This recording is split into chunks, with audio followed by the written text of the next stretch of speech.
welcome back. Now, before I continue asking several questions, I want to bring in the online community because I feel like I've left them out of this discussion for far too long. Come on, Moses, what are they saying? Yes, and Google Sweetie says, sure, my vote was no secret. Enjoyed every moment of it. Wishing nothing but the best for hashtag South African elections and may the best party win. We hope for that too. And Moga Lady Sekole says, did my part for my hashtag Africa elections.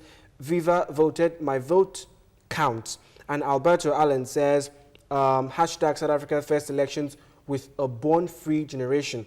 Now, Pam says, have you voted? South Africa 2014 elections, make it count. Okay, I think that was before the election then. Yes, yes. Okay, let me quickly ask this to Jendele. Now, supposing Jacob Zuma wins, he seems to be tipped to do so. Do you think there will be anything different that he'll be bringing to the fore? Well, that would be a decision for his political party to take, because the ANC has a culture of advancing a particular ideology. It's liberation ideology, which extends to public life and the economy.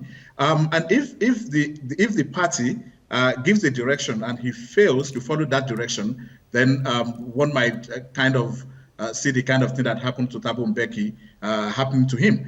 And so, but what I expect basically is that the challenge before the ANC, which I think Jacob Zuma would have to follow through when he gets into office in the next few days, is first of all to address the question of unemployment, because the question of jobs has been one of the major instruments of campaign in this past election.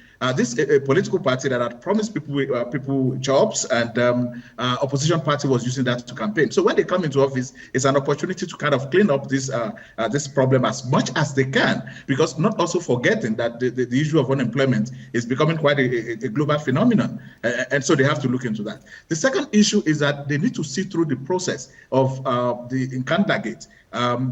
There's supposed to be a response back to the Office of the Public Protector, and then it has to be taken further to Parliament. And so that process has to be seen through so that Jacob Zuma can clear his name of the corruption charges that some people have brought against him.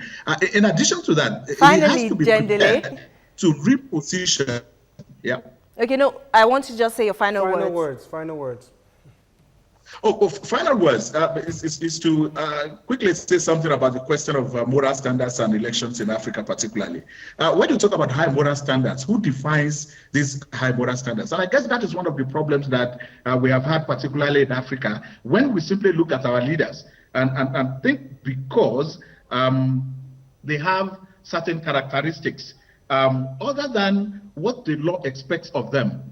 The law does not specify monogamy for qualification to contest elections. And so let's not use that as moral high standard.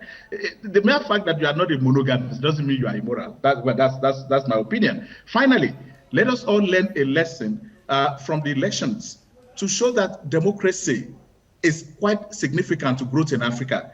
If we continue to shun democracy, we might not have the kind of desired growth that we need. Thank you very much, Jendele. Thank you. And Barrister Ogunye. You definitely have something to say.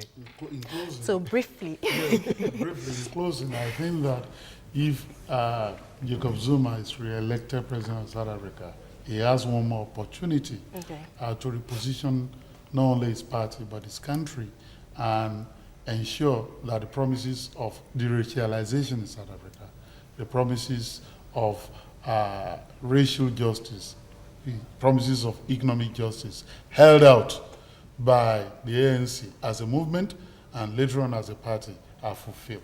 All right. Thank you very much, Barrister Ogunye, and thank you very much, Jendele. It was really great having both of you here. Quickly before we go, I just want to remind you that you can be a part of the conversation. It's ended now in the studio, but you can go back online and be a part of the conversation by tweeting at TVC Trends and sending your Facebook comments, facebook.com//TVC Trends. We would always love to hear from you, and that's how far we can go today in the studio. Thank you so much for being a part of this. Goodbye.